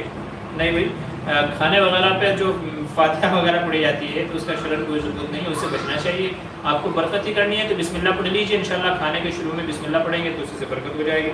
لوگوں میں جو رواج چل پڑا ہے سامنے، مٹھائی رکھتے ہیں، کھانا رکھتے ہیں، موم بتیاں لگاتے ہیں، اگربتیاں لگاتے ہیں، اور پھر اس کے اوپر بسم اللہ وغیرہ پڑھی جاتی ہے اور پھر دعا وغیرہ مانگی جاتی ہے، تو اس کا کوئی ایسا ثبوت نہیں ہے شرعاً، تو ان چیزوں سے بچنا چاہیے۔ اچھا، سمیر پٹھان کہہ رہے ہیں مفتی صاحب میری طبیعت خراب ہے، دعا کیجیے اللہ تعالیٰ آپ کو صحت کاملہ عاجلہ دائمہ مستمرہ نصیب فرمائے، تمام مشکلات کو پریشانیوں کو ختم فرمائے۔ پھر تمام حضرات ان کے حق میں دعا کریں سمیر پٹھان کے بارے میں۔ عبدالرازق کہہ رہے ہیں کسی نے بتایا حنفی مسلک کے اعتبار سے فرض الواجب نماز میں سورہ فاتحہ کے بعد سورہ میں بسم اللہ پڑھنے سے منع فرمایا گیا ہے، باقی سنت نوافل میں پڑھ سکتے ہیں؟ جی ایسا نہیں ہے، اگر کسی نے آپ کو بتایا تو غلط بتایا، کہیں سے آپ نے سنا تو بھی غلط سنا ہے، بلکہ اصل مسئلہ یہ ہے کہ سورہ فاتحہ کوئی دوسری سورت کے بیچ میں بسم اللہ پڑھنا یہ مستحب عمل ہے، پڑھنا چاہیے، منع کہیں نہیں لکھا ہوا ہے۔ اگر آپ کو دیکھنا ہے بطور دلیل تو کتاب المسائل جلد نمبر 1 میں آپ دیکھ لیجئے، وہاں آپ کو حوالہ مل جائے گا۔ علی اکبر کرے مفتی صاحب آپ لائیو کب آتے ہیں؟ جی بھائی صرف لائیو اتوار کے دن ہی ہم آتے ہیں، اتوار کے دن بس، صرف کیونکہ ہفتے میں ایک ہی دن ملتا ہے، نہیں تو یہ ٹائم پہ اور عشاء کے بعد میں بھی ہماری دوسری مصروفیات ہیں، تو اس لیے ہفتے میں صرف ایک بار لائیو آپ آتے ہیں، کیونکہ وقت اتنا نہیں ملتا، دوسری مصروفیات ہیں بہت ساری۔ خلیل بھائی کہہ رہے ہیں پھوپھی کی بیٹی سے نکاح کرنا کیسا ہے؟ پھوپھی کی بیٹی سے بھی ہو جائے گا، خالہ کی بیٹی سے بھی ہو جائے گا، چاچا کی بیٹی سے بھی ہو جائے گا، ماموں کی بیٹی سے بھی ہو جائے گا، تو ان سب سے آپ نکاح کر سکتے ہیں، کوئی مسئلہ نہیں ہے، یہ سب آپ کے غیر محرم میں آتے ہیں۔ آپ پھوپھی سے نکاح نہیں ہو سکتا، خالہ سے نکاح نہیں ہو سکتا، ٹھیک ہے، اور مامی سے نکاح نہیں ہو سکتا ماموں کے رہتے ہوئے، تو یہ محرم ہے، ان کی بیٹیاں آپ کے لیے محرم نہیں ہیں، ایسے ہی بیٹے بھی محرم نہیں ہیں، تو ماموں زاد ہے، پھوپھی زاد ہے، خالہ زاد ہے، چچا زاد ہے، تایا زاد ہے، تو یہ آپ کے محرم نہیں ہیں، ٹھیک ہے، یہ غیر محرم ہیں، تو ان بچوں سے آپ کر سکتے ہیں، تایا، ماما، خالہ، پھوپھا، ان کی بیٹے یا بیٹیوں سے نکاح کرنا کیا ہے؟ جائز ہے۔ علی اکبر کہہ رہے ہیں توبہ اور استغفار میں کیا فرق ہے؟ توبہ اور استغفار تقریباً ہم ہی معنی ہیں۔ توبہ کا مطلب یہ ہے کہ جو گناہ کیے تھے آدمی ان سے کیا کرے، یعنی بائیکاٹ کا اظہار کرے، شرمندگی کا، افسوس کا، ندامت کا اظہار کرے، اس کا نام توبہ ہے۔ اور استغفار کا مطلب یہ ہے کہ اللہ تعالیٰ سے رو کر کے گڑ گڑا کر کے معافی مانگے کہ مولا جو یہ گناہ ہو گیا اسے آپ معاف فرمائیں۔ تو توبہ اور استغفار تقریباً ہم معنی لفظ ہیں، مترادف جن کو کہتے ہیں، دونوں کے تقریباً ایک ہی معنی ہے، تو توبہ و استغفار ایک ہی مطلب ہو جاتا ہے کہ اپنے گناہوں کو چھوڑ کر کے اللہ سے معافی مانگنا، تو تقریباً ایک ہی معنی آتے ہیں ان کے۔ کیا کہہ رہے ہیں سیفی نیو مکان مبارک، جی بہت بہت شکریہ، جزاک اللہ، اللہ آپ کی زبان کو مبارک کرے اور اس گھر میں رہنا ہمارے لیے مبارک کرے۔ اچھا خلیل بھائی کیا کہہ رہے ہیں بھابھی کی بھانجی سے نکاح کرنا کیسا ہے؟ بھابھی کی بھانجی سے کر سکتے ہیں، بھابھی کی بھانجی، بھابھی کی بھانجی ہے نا، بیوی کی بھانجی تو نہیں ہے نا، ہاں، تو بھابھی کی بھانجی سے کہا کر سکتے ہیں، کیونکہ آپ کی بھابھی، آپ اپنی بھابھی سے نکاح کر سکتے ہیں، جب اگر بھائی کا انتقال ہو جاتا ہے تو بھابھی سے نکاح ہو سکتا ہے، بھائی کے انتقال کے بعد میں، یا وہ طلاق دے دے تو بھابھی سے نکاح کرنا جائز ہے، تو اس کی بھانجی سے کیوں نہیں ہوگا؟ تو اس کی بھانجی سے بھی نکاح ہو سکتا ہے۔ اچھا آگے چلیے، کون کہہ رہے ہیں فیاض احمد مفتی صاحب جماعت چھوٹ گئی ہے، اکیلے پڑھنا ہے، کیا تکبیر کہہ سکتے ہیں؟ جی ہاں، اگر آپ اکیلے نماز پڑھ رہے ہیں تو بعض علماء کہتے ہیں کہ تکبیر کہہ لینا مستحب ہے، آدمی اکیلا پڑھے تو بھی تکبیر کہہ لینی چاہیے، اور اگر نہیں کہیں گے نماز تب بھی ہو جائے گی۔ علی اکبر کہہ رہے ہیں کیا کہہ رہے ہیں بدشگونی لینے سے مسلم مشرک ہو جاتا ہے یا نہیں؟ جی حدیث میں تو منع کیا گیا ہے کہ بھائی بدشگونی، نحوست، بدفعلی، یہ ساری چیزیں اللہ کی، یہ ساری چیزیں اسلام میں نہیں ہیں، تو اگر کوئی بندہ جانتے بوجھتے ہوئے بھی بدشگونی کرتا ہے تو ظاہر سی بات ہے کہ اس کی ایمان کا خطرہ ہے، اس کی ایمان کا خطرہ ہے کہ بدشگونی، بدفعلی، نحوست وغیرہ کا قائل ہے، تو نہیں لینی چاہیے، اس طرح کی چیزوں سے بچنا چاہیے، کوئی اگر کرتا ہے تو احتیاطاً اس کو کلمہ پڑھ دینا چاہیے۔ عبدالرازق کہہ رہے مفتی صاحب آپ کا کوئی ایسا واٹس ایپ نمبر یا کالنگ نمبر حاصل کر سکتا ہوں جس سے میں بیچ میں کوئی مسئلہ پوچھ سکوں؟ جی ہمارے یوٹیوب چینل میں جائیے اور اباؤٹ میں جائیے، اباؤٹ میں نیچے ہمارا ای میل آئی ڈی اور فون نمبر دونوں مل جائیں گے، آپ ای میل سے بھی پوچھ سکتے ہیں، فون نمبر سے بھی پوچھ سکتے ہیں، وہاں ہمارا فون نمبر دیا ہوا ہے۔ ایمن خان یوشا فیضی کہہ رہے ہیں السلام علیکم۔ جی وعلیکم السلام۔ حضرت بیلی باٹن کیا کہہ رہے ہیں پیئرسنگ یعنی ناف سلوانا اور اس میں چھوٹا سا نگ یا رنگ رکھنا، اس کا شرعی حکم کیا ہے؟ ناف سلوانا اور اس میں چھوٹا سا نگ یا رنگ رکھنا، اس کا کیا شرعی حکم ہے؟ اچھا، غالباً آپ اس کے تعلق سے کہہ رہے ہیں جو انگریزوں میں یورپ میں ایک وہ ہے جو نابھی جو رہتی ہے ناف، تو اس میں سوراخ کر کے چھوٹا سا ایک رنگ ڈالا جاتا ہے، جو ہماری اسکن ہے کھال ہے تو اس میں ایک وہ رنگ یا نگ ڈال لیتے ہیں جو دوسروں کو اٹریکٹ کرنے کے لیے، اپنے آپ کو خوبصورتی دکھانے کے لیے، اپنی کمر دکھانے کے لیے اور یہ حصہ دکھانے کے لیے وہ لوگ کرتے ہیں۔ تو نمبر ایک تو یہ ہے کہ جب یہ حصہ سطر کے اندر داخل ہے اس کا آپ کو دکھانا جائز نہیں ہے، چھپانا فرض ہے، اور جب آپ کو اس کو چھپانا ہے شریعت کے اعتبار سے تو وہ رنگ اور نگ ڈلوانے کا کوئی مطلب نہیں ہے، کوئی فائدہ نہیں ہے۔ تیسری چیز یہ ہے کہ سوراخ کرنے کی جگہ وہ نہیں ہے، زینت کی وہ جگہ نہیں ہے۔ زینت کی جگہ عورت کے لیے کان ہے، ناک ہے، ہاتھ ہے اور پیر ہے۔ تو اگر عورت ان جگہوں پر کوئی ناک کے اندر نتھلی پہنتی ہے، کانوں کے اندر ایئر رنگس پہنتی ہے، ہاتھوں میں انگوٹھیاں پہنتی ہے، پیروں میں پازیب یا دوسری چیزیں پہنتی ہے تو وہ خوبصورت لگے گی۔ نابھی کے اندر، ناف کے اندر وہ رنگ جو آپ کہہ رہے ہیں وہ ڈلوانا، یہ یورپین کا کلچر ہے، وہاں سے آیا ہے۔ یہ فاحشہ جو عورتیں ہیں، بدکار جو عورتیں ہیں، آپ سمجھ رہے ہیں میں کیا کہنے کی کوشش کر رہا ہوں؟ تو یہ ان کا کلچر ہے، یہ اسلام کا کلچر نہیں ہے، مسلمانوں کا کلچر نہیں ہے۔ ظاہر سی بات ہے کہ اگر آپ کو نابھی میں سوراخ کروانا ہے کس سے آپ کروائیں گے؟ لیڈیز تو آپ کو ملے گی نہیں، بلکہ آپ کو ایسی ہی جگہ جانا پڑے گا کہ جن کو اسلام سے یا مسلمانوں سے کوئی تعلق نہیں ہے، جن کے دین مذہب کا کوئی پتہ ہی نہیں ہے، اور وہ ڈلوانے کے لیے آپ کو اپنا یہ حصہ کھولنا پڑے گا، اور غیر محرم کے سامنے یہ حصہ کھولنا ظاہر سی بات ہے کہ ناجائز ہے۔ تو یہ تمام کام ایسے ہیں جو سراسر ناجائز چیزوں کے اوپر مشتمل ہیں، اس لیے یہ عمل سراسر ناجائز ہے، اس کی اجازت نہیں ہے۔ یہ شریف عورتوں کے، خاندانی عورتوں کے، مشرقی عورتوں کے لائق نہیں ہے، یہ شرفاء کے کام نہیں ہے، بلکہ بے شرم عورتوں کے یہ کام ہے جو اپنا جسم لوگوں کو دکھاتی پھرتی ہیں، یا یورپی جو عورتیں ہیں جن کو اسلام سے کوئی تعلق ہی نہیں ہے، خدا کا جنہیں کوئی خوف ہی نہیں ہے، جو جسم اپنا دکھاتی پھرتی ہیں، یہ ان کے۔ اور ظاہر ہے کہ نبی کریم صلی اللہ علیہ وسلم نے تشبہ سے، مشابہت سے منع فرمایا، فرمایا من تشبہ بقوم فہو منہم، جو کسی سے مشابہت اختیار کرے، وہ چاہے کافروں سے مشابہت اختیار کرے یا فاسق عورتوں سے مشابہت اختیار کرے، گناہگار بدکار عورتوں سے مشابہت اختیار کرے، فرمایا روز محشر میں اس کا حساب و کتاب انہی کے ساتھ میں ہوگا۔ تو اس لیے ایک شرم و حیا والی لڑکی کے، ایک مسلم عورت کے، ایک پردے والی حجاب والی لڑکی کے بالکل بھی مناسب نہیں ہے، اس کے لیے بالکل بھی اس کی اجازت نہیں ہے کہ وہ اپنا یہ حصہ کسی کے سامنے کھول کر کے اس میں سوراخ کروائے، رنگ ڈلوائے، یا پھر اس کو کھول کر کے لوگوں کو دکھاتی کرے۔ تو یہ عمل سراسر کیا ہے؟ ناجائز ہے، اس کی اجازت نہیں ہے۔ آپ نے بہت اچھا سوال پوچھا ہے۔ آج کل یہ ایک رواج بن گیا ہے، ٹرینڈ بن گیا ہے، اور جسم کا یہ حصہ کہ کمر اتنی پتلی ہے، ایبس بنائے ہوئے ہیں، ایسا ہے ویسا ہے، دکھاتی پھرتی ہے۔ پھر بتائیے لوگ دیکھیں گے، اٹریکٹ ہوں گے، ریپ نہیں ہوں گے تو کیا ہوگا؟ اور پھر غلطی نکال دی جاتی ہے مردوں کی کہ جب تم نے خود ہی اپنا جسم دکھا کر کے ان کو نوچنے کی دعوت دی ہے، جب تم نے خود ہی ان کو دعوت دی ہے کہ دیکھو میرا جسم ایسا ہے، آؤ مجھے نوچو، تو وہ ریپ نہیں کریں گے تو کیا کریں گے؟ تو ظاہر ہے جب تم نے خود دعوت دی ہے تو پھر تو آئیں گے ہی۔ اب کتوں کے سامنے گوشت رکھ دیا جائے تو وہ کھانے کے لیے نہیں دوڑیں گے تو کیا کریں؟ تو اس لیے ایک شرم و حیا والی لڑکی کے، ایک مسلم لڑکی کے، ایک جو ہے فاطمہ الزہرا کے ابا کی، امتی کی، یہ بالکل بھی شان کے لائق نہیں ہے کہ وہ اس طرح کی نازیبہ حرکتیں کریں، بلکہ نبی کریم صلی اللہ علیہ وسلم نے ارشاد فرمایا ہر مذہب کی کوئی نہ کوئی خصوصیت ہوتی ہے، اسلام کی خصوصیت ہے شرم و حیا۔ کیا خصوصیت ہے؟ شرم و حیا، اور یہ چیز شرم و حیا سے تعلق رکھتی ہے۔ اور جو عورتیں کرواتی ہیں، جو لڑکیاں کرواتی ہیں، انہوں نے سمجھے بے شرمی کی تمام حدیں پار کر دی ہیں، اسلام کی انہوں نے مخالفت کی ہے، انہوں نے بے پردگی کی ہے، اپنا سطر، اپنا جسم دوسروں کو دکھایا ہے اور دکھاتی بھی پھرتی ہے۔ تو اس لیے اس کا کوئی فائدہ نہیں ہے، یہ سراسر بے شرمی اور بے حیائی پر مشتمل ہے۔ اللہ ایسی لڑکیوں کو سمجھداری دے۔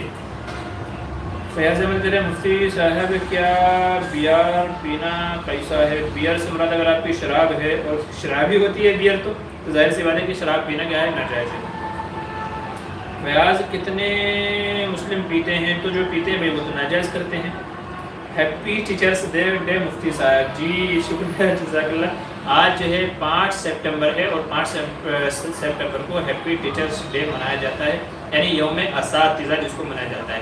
تو یہ بھی یورپین کا ایک کلچر ہی ہے کہ انہوں نے مدرس day, father day, children day اور ایسے ہی ٹیچرس ڈے بنا لیا ہے، اور بہت سارے دن انہوں نے بنا رکھے ہیں کہ ان مواقع پر وہ یہ خاص لوگوں کو مبارکبادی دیتے ہیں، کانگریٹس ان کو کرتے ہیں. تو بہرحال اگر کوئی یہ صرف رسمن نہ ہو بلکہ اپنے استاذ کا ادب و احترام مقصود ہو کہ بھائی استاذ ہی وہ شخص ہے کہ جس نے ہمیں دنیا میں جینے کا طریقہ سکھایا، جس نے ہمیں تعلیم سے آراستہ کیا، جو ہمارے آگے بڑھنے میں، لائف میں کامیابی سکسیس حاصل کرنے میں معاون بنا، جس نے ہمیں تعلیم دی، ہمیں پڑھایا لکھایا جس نے. تو اگر اس کی اہمیت کے پیش نظر اگر کوئی کسی کو مبارکباد دیتا ہے تو وہ تو مباح کے قبیلے سے ہوگا. لیکن اگر صرف رسمن ہے کہ باقی سال استاذ کو نہیں پوچھیں گے، پورے سال استاذ کی خبر گیری نہیں کریں گے، استاذ کس حالت میں ہے، ضرورت مند ہے، نہیں ضرورت ہے، کیا سچویشن ہے، کیا حالات ہے اس کے، پورے سال نہیں پوچھیں گے، صرف ایک دن فون کر کے بولیں گے کہ ٹیچرس ڈے مبارک ہو، تو پھر ظاہر سی بات ہے کہ تو رسمن ہو جائے گا، تو پھر یہ غلط ہو جائے گا. تو اگر واقعی استاذ کی تعظیم مقصد ہے تو پھر کہنے کی گنجائش ہو سکتی ہے.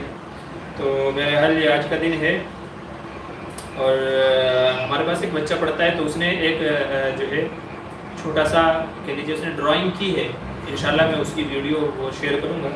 تو ٹیچرس ڈے کے موقع پر بہرحال بچہ بہت اچھا ہے، بہت چھوٹا سا بچہ ہے. پہلے بھی میں نے ان کی ایک آدھ ویڈیو شیئر کی ہے، تو شیئر کرتا ہوں. اس نے بیچارے نے اپنی خوشی کے اعتبار سے، ٹیچرس ڈے کے اعتبار سے ایک چھوٹی سی ڈرائنگ بنائی ہے اپنے اساتذہ کو خوش کرنے کے لیے. اچھا، آل خان کہہ رہے ہیں زبردست جواب مفتی صاحب، جی شکریہ جزاک اللہ. ایمن خان جی جزاک اللہ مفتی صاحب، اچھا جی شکریہ، اللہ آپ کو جزاک خیر دے. السلام آفیشل، السلام علیکم. وعلیکم السلام. فیاض احمد کہہ رہے ہیں یاسین یاد کر رہا ہوں، یاد نہیں ہو پا رہا ہے، کوئی طریقہ بتائیے.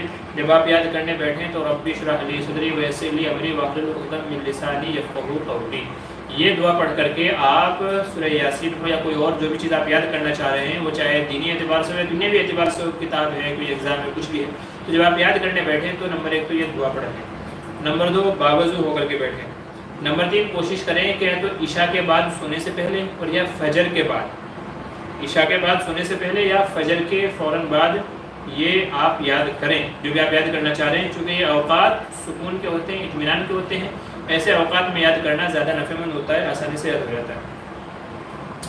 علی اکبر کہتے ہیں مفتی صاحب کسی قسم کے فیوچر پروڈکشن کرنا ناجائز ہے، کیا کریں فیوچر پریڈکشن کا جو ہے کیا ہے، اس کو تھوڑا آسان الفاظ میں بتا دیجیے تاکہ میں اس کو اچھے سمجھا دوں.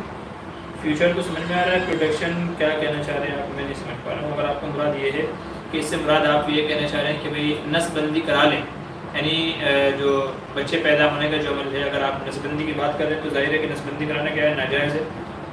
ٹھیک ہے، سخت مجبوری میں کچھ علماء نے جو شرطیں بیان کی ہیں ان کو چھوڑ کر کے باقی کیا ہے، عام نارمل حالات میں نسل بندی کی اجازت نہیں ہے. اگر آپ یہ پوچھنا چاہ رہے ہیں تو جواب یہ ہے، کچھ اور ہے تو ذرا اس کی وضاحت کر دیں. عبداللہ سے کہہ رہے ہیں ریڈ بل جو پینا ہمارے ملک میں جسم کے تھکاوٹ ملتی ہے، پروڈکٹ کیسے، اس کے بارے میں کوئی جانکاری ہو تو بتائیں. یہ ریڈ بل کے بارے میں نے اپنے چینل پہ ویڈیو اپلوڈ کی ہے کافی پہلے، انشاءاللہ آپ کو وہاں کی تفصیلات مل جائیں گی، اس کو وہاں سے ڈھونڈ لیں. اگر نہ ملے تو مجھ سے رابطہ کیجیے گا، میں لنک آپ کو بھیج دوں گا. فیاض احمد کرے ہیں بہت بڑا ہے، میرے واٹس ایپ پر دعا بھیج دیجیے. اچھی بات ہے جی، ٹھیک ہے. علی اکبر کہہ رہے ہیں کیا ہم یہ بھی پریڈکٹ نہیں کر سکتے کہ آج انڈیا اور میچ ہے پاکستان جیتے گا؟ اس سلسلے میں کیا کہہ سکتے ہیں، کون جیتے گا کون نہیں جیتے گا، یہ سب چیزیں فالتو چیزیں. کھیلنے والے الگ ہیں، کرنے والے الگ ہیں، خام خواہ میں ہمارے میں آپس میں اس سے اتفاقی پیدا ہو جاتی ہے. ایک گھر میں ایک بھائی اس ملک کو سپورٹ کر رہا ہے، دوسرے ملک میں دوسرا بھائی سپورٹ کر رہا ہے، اس طرح کی چیزیں ہیں. ٹھیک ہے، تو ان سب چیزوں سے دور ہی رہیں بھائی. کون جیتے گا کون نہیں جیتے گا، کوئی جنگ تو ہو نہیں رہی ہے. یہ میچ ہو رہے ہیں، کھیلنے والوں کا فائدہ ہے، ان کا فائدہ ہے، ان کا فائدہ ہے، آپ خام خواہ میں بیچ میں پیس رہے ہیں. تو ان سب چیزوں سے بچنا چاہیے، یہ سب چیزیں فائدے کی نہیں ہیں. بہت سارے لوگ یہ سوچے کہ یار وہ مسلمان ہیں تو ان کی خدمت دعا کریں. بھائی مسلمان وہاں کے ہیں، آپ کو ان سے کیا فائدہ ہو رہا ہے؟ کوئی 1 روپے کا آج تک کوئی فائدہ ہوا؟ کوئی فائدہ ہی نہیں ہوا. خام خواہ میں ان کی سپورٹ کر کے، خام خواہ میں ان کی طرفداری کر کے اپنے گھر میں آپس میں نفرت کا ماحول پیدا کر رہے ہیں. تو بھائی یہ چیزیں میں سمجھتا ہوں مناسب نہیں ہیں. میچ کے چکر میں نہیں پڑنا چاہیے، اس سے بہت پھوٹ پیدا ہوتی ہے، دشمنیاں پیدا ہوتی ہیں. ان چکروں کو چھوڑے. اگر کہیں مسلمانوں کی اور دوسرے لوگوں کی جنگ ہو رہی ہے، ٹھیک ہے، اسلام کی کفر کی جنگ ہو رہی ہے، پھر وہ آپ مسئلہ پوچھیے، پھر آپ مسلمانوں کی خدمت دعا کیجیے، پھر آپ کو جو بات کرنا ہے آپ کیجیے گا. لیکن یہ فالتو کی چیزوں میں آپ اس طرح کی چیزوں میں نہیں پڑنا چاہیے، اس کے بہت سارے نقصانات ہیں. مفتی عمر ارشادی آفیشل السلام علیکم، کیسے ہیں آپ شیخ؟ جی وعلیکم السلام، الحمدللہ، اللہ کا احسان ہے، بہت بہت شکریہ ہمارے چینل پہ آنے کے لیے۔ بھائی مفتی عمر صاحب ہمارے دوست ہیں، تو ان کا بھی ماشاءاللہ چینل ہے یوٹیوب کے اوپر، تو آپ حضرات ان کے چینل کا بھی وزٹ کریں، اور اگر آپ کو چیزیں پسند آتی ہیں تو ان کے چینل کو بھی آپ سپورٹ کریں اور سبسکرائب کریں۔ باقی بہت اچھا لگا کہ آپ آئے ہیں ہمارے چینل کے اوپر، اللہ آپ کی عمر کو دراز کرے۔ اچھا، آفرین کیا کہہ رہے ہیں؟ مولانا نماز میں ساکس پہننا ضروری ہے لڑکیوں کے لیے؟ جی نہیں، ایسا نہیں ہے، ساکس پہننا ضروری نہیں ہے۔ عورت کے جسم کے اندر خاص کر کے نماز میں ہاتھوں کا کھلا ہونا، چہرے کا کھلا ہونا اور پیروں کا کھلا ہونا، اس کی اجازت ہے، ٹھیک ہے، اس کی اجازت ہے۔ بہت ساری جگہوں پہ یہ دیکھا گیا ہے لوگ غلط گائیڈ کرتے ہیں، بہت ساری جگہوں پہ جو آپ نے مسئلہ پوچھا ہے کئی لوگوں نے پوچھا ہے کہ نہیں لڑکیوں کے لیے ساکس ہی پہننا ضروری ہے ورنہ نماز نہیں ہوگی۔ یاد رکھیے، قطعاً غلط ہے یہ چیزیں، کیا ہے؟ قطعاً غلط ہے۔ نماز میں ساکس پہننا ضروری نہیں ہے، نہیں پہنیں گے، پیر کھلے رہیں گے تو بھی نماز ہو جائے گی، ہاتھ کھلے رہیں گے تو بھی نماز ہو جائے گی۔ چہرہ کھلا ہے اور کوئی غیر محرم نہیں ہے، اپنے گھر میں ہیں، سب اپنے باپ بھائی وغیرہ ہیں، تو چہرہ کھلا رکھنے میں بھی کوئی حرج نہیں ہے۔ تو ہاتھوں کا کھلا رکھنا، چہرے کا کھلا رکھنا، پیروں کا کھلا رکھنا جائز ہے، ان میں نماز ہو جائے گی۔ آپ کو جس نے بتایا اس نے غلط بتایا، اس کو خود کو مسئلے کا علم نہیں ہے۔ کیا کہہ رہے ہیں؟ فیوچر پروڈکشن مطلب مستقبل کی پیشین گوئی۔ بھائی مستقبل کے بارے میں تو کوئی نہیں جانتا ہے، کل کیا ہوگا کیا نہیں ہوگا، کون جیتے گا کون نہیں جیتے گا، کوئی نہیں جانتا ہے فیوچر کے بارے میں۔ فیوچر تو صرف اللہ کے ہاتھ میں ہے۔ ہاں، کچھ ایسے علماء، کچھ ہمارے ایسے اکابرین ہیں اللہ نے جن کو فہم و فراست دی ہے، جو حالات کا اندازہ لگاتے ہیں اور حالات کا اندازہ لگا کر کے پھر وہ کوئی بات کہہ دیتے ہیں اور کل کو وہ ثابت ہو جاتی ہے تو ہم اس کو پیشین گوئی کہتے ہیں۔ جو صحیح ہے وہ صرف اور صرف حضور صلی اللہ علیہ وسلم کی پیشین گوئی ہے، اس کے علاوہ کسی کی پیشین گوئی کے صحیح ثابت ہونے کا چانس تو ہے مگر ضروری نہیں ہے۔ تو اگر آپ کرنا چاہیں آپ کر دیجئے گا، لیکن یہ پیشین گوئی صرف اٹکل پچو ہوتی ہیں، کوئی لازمی نہیں ہوتی، اور ان کے اوپر لازمی عقیدہ بھی نہیں رکھنا ہے۔ تو آپ کو کرنا ہے تو کر دیجیے، لیکن مستقبل میں کسی کو پتہ نہیں ہوتا۔ اچھا، اس کا ایک نقصان بھی ہے کہ اگر اللہ نہ کرے وہ پیشین گوئی غلط نکل گئی تو آپ جھوٹے پڑ جائیں گے، آپ کی ویلیو عزت ختم ہو جائے گی، تو اس لیے بچنا چاہیے۔ اب مرزا غلام احمد قادیانی ہی کو لے لو، اس نے پیشین گوئی کی تھی کہ میری عمر اتنے سال ہوگی، حالانکہ مر گیا اس سے پہلے ہی، اس نے کہا تھا فلاں لڑکی سے میری شادی ہوگی، حالانکہ شادی ہی نہیں ہو پائی اس کی، ٹھیک ہے۔ تو اس طرح کی اس نے کئی ساری پیشگوئیاں کی تھی جو ساری کی ساری جھوٹی نکلی، اسی لیے کہتے ہیں کہ مرزا کیا ہے؟ جھوٹا ہے۔ اس کے جھوٹا ہونے کے لیے صرف یہی کافی ہے کہ اس نے جو باتیں کی تھی، حالانکہ نبی کی پیشن گوئی جھوٹی نہیں ہوتی، چونکہ وہ اللہ کی طرف سے ہوتی ہے، تو اس لیے پیشن گوئی سے بچنا چاہیے۔ اوکے، کیا کریں؟ ارخان گیس کرنا الگ چیز ہے، اس کو تو کوئی مذاکرہ نہیں ہے جی، گیس کرنے میں کوئی وہ نہیں ہے، ایک آدمی اندازہ لگاتا ہے، اندازہ لگانا الگ ہے، پیشین گوئی کرنا الگ ہے، ٹھیک ہے۔ مفتی عمر ارشادی والا کا بے مثلی آمین۔ اچھا جی، شکریہ، جزاک اللہ۔ ٹائم ختم جی بھائی، آپ نے صحیح کہا، ٹائم ختم ہو گیا ہے، 8:40 ہو گئے ہیں۔ اور مولانا وطر کے بغیر کیا عشاء کی نماز نہیں ہوتی؟ جی نہیں، ایسا بھی نہیں ہے، وطر کی نماز واجب ہے، عشاء کی نماز فرض ہے، تو آپ نے عشاء پڑھ لی تو آپ کی نماز ادا ہو گئی۔ اگر آپ وطر نہیں پڑھیں گے تو آپ کے ذمہ لازم ہوگا اور نہ پڑھنے کا گناہ ملے گا، لیکن ایسا نہیں ہے کہ اگر آپ نے وطر نہیں پڑھی تو عشاء ہی نہیں، ایسا نہیں ہے، عشاء الگ ہے، وطر الگ ہے۔ تو آپ جو پڑھیں گے اس کا ثواب ملے گا، جو نہیں پڑھیں گے اس کا گناہ ملے گا، اور وہ ذمہ میں لازم رہے گا۔ تو وطر کی نماز نہیں پڑھی ہے تو ذمہ میں لازم رہے گی، آپ کو ابھی یا بعد میں زندگی میں کبھی بھی پڑھنا پڑے گا، نہیں پڑھیں گے تو گنہگار ہوں گے، لیکن ایسا نہیں ہے کہ اگر وطر نہیں پڑھے نماز نہیں ہوگی، ایسا نہیں ہے۔ بہت ساری عورتوں میں غلط باتیں ہیں، پتہ نہیں عورتیں اجتماع میں بعض ایسی جگہوں پہ چلی جاتی ہیں جہاں بیان کرنے والی عورتیں ہوتی ہیں، لیکن خود ان کو دین کا صحیح سے علم نہیں ہوتا اور وہ دوسری عورتوں کو غلط گائیڈ کر دیتی ہیں۔ تو اس طرح کے پروگراموں میں جانے سے بچنا چاہیے، جو معتبر علماء دین ہیں ان سے مسائل پوچھنا چاہیے۔ جیسے آپ نے 2 مسئلے پوچھے، دونوں غلط ہیں، حالانکہ آپ نے بھی کہیں نہ کہیں سے سنا ہوگا، ایک ساکس والا، ایک ہی وطر والا، دونوں مسئلے غلط ہیں، جس نے بھی بتایا ہوگا دونوں مسئلے غلط ہیں، تو اس لیے معتبر علماء دین سے مسائل کو حاصل کرنا چاہیے۔ کیا کہہ رہے ہیں؟ فیض احمد ہیپی برتھ ڈے منانا کیسا ہے؟ اس کے اوپر بھی میری ویڈیو ہے، وہاں دیکھ لیجیے گا، وہاں آپ کو پورا اس کا جواب مل جائے گا۔ اوکے، ٹائم ہو گیا ہے، اب سوالات مت پوچھنا بھائی لوگ۔ جی فیض احمد جی، شکریہ، ٹھیک ہے، جزاک اللہ خیر۔ اللہ تعالیٰ آپ سب حضرات کو جزائے خیر عطا فرمائے جنہوں نے یہ سوالات پوچھے ہیں۔ تو چلیے انشاءاللہ پھر آپ لوگوں سے اگلے ہفتے ملاقات ہوگی۔ آپ کو جو بھی سوالات ہیں آپ ان کو تیار کر لیجیے گا۔ دیکھتے ہیں اگلے ہفتے کا ہمارا پروگرام مغرب بعد رکھنا ہے یا عشاء بعد رکھنا ہے، تو آپ لوگ، میں کمیونٹی ٹیب میں جو ڈالوں گا آپ ذرا اس میں اپنی رائے دے دیجیے گا، تو تاکہ زیادہ جو حضرات ہوں گے ان کے اعتبار سے فیصلہ کیا جا سکے، ٹھیک ہے۔ تو آج کا پروگرام بس اتنا ہی، انشاءاللہ پھر اگلے ہفتے ملاقات ہوگی، تب تک کے لیے خدا حافظ، السلام علیکم۔ ایک دوسرے کے حق میں دعا کرتے رہیں کہ اللہ تعالیٰ سب کو عافیت سے رکھے، سب کو خیریت سے رکھے، اور امن و عافیت کے ماحول ہم سب کے ساتھ میں پیدا فرمائے۔ چلیے اب آپ سے اجازت چاہوں گا۔ السلام علیکم۔